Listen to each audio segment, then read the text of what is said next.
A, B, C, D. Ce sont vraiment des lettres que l'on retrouve sur pas mal de produits dans les grandes surfaces. Mais est-ce qu'on peut vraiment se fier à cette lettre pour faire nos courses? Bonjour et bienvenue, ici on parle exclusivement de soins naturels, que ce soit pour ta peau, ta santé et tes cheveux.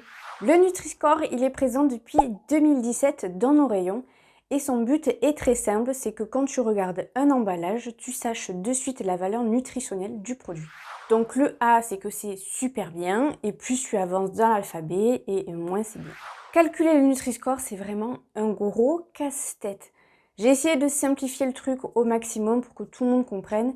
Pour qu'un produit soit bien noté, il faut qu'il corresponde à certains critères. Il faut qu'il y ait des fruits, des légumes, des protéines, des légumineuses, des noix et des fibres.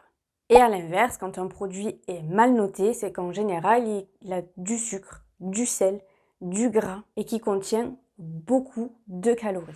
Et là, ça va commencer un petit peu à se compliquer. Quand on retourne un emballage, il y a toujours écrit donc pour 100 grammes. Donc là, ils vont prendre un échantillon de 100 grammes ou de 100 millilitres de cet aliment et ils vont faire des petits calculs, ils vont énumérer tout ce qui est bon et tout ce qui est pas bon.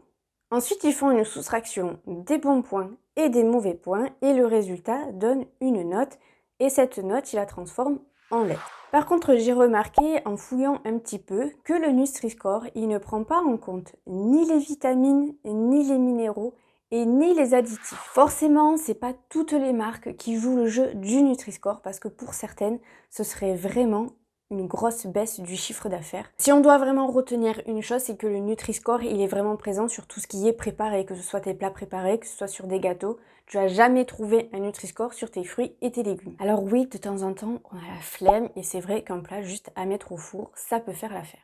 Alors oui, je suis d'accord avec toi, moi des fois aussi j'ai la flemme et des fois ça m'arrive aussi. Si vraiment tu as un doute et que tu te dis « Ah, c'est noté C » ou vraiment « Je peux peut-être regarder un petit peu ce que c'est », ben retourne du coup l'emballage et déjà tu verras la liste d'ingrédients. Plus la liste d'ingrédients elle est longue et moins c'est bien.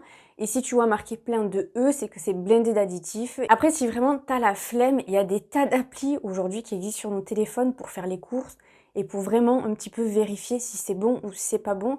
Donc n'hésite pas non plus à utiliser ton téléphone, à scanner un truc et à voir du coup ce que ça te donne comme résultat. Je pense que je t'ai bien dégrossi le truc du Nutri-Score. Si tu as des questions, et ben n'hésite pas du coup en commentaire ou sur mon compte Instagram qui est juste là. Sur ce, je te dis à la prochaine. Ciao!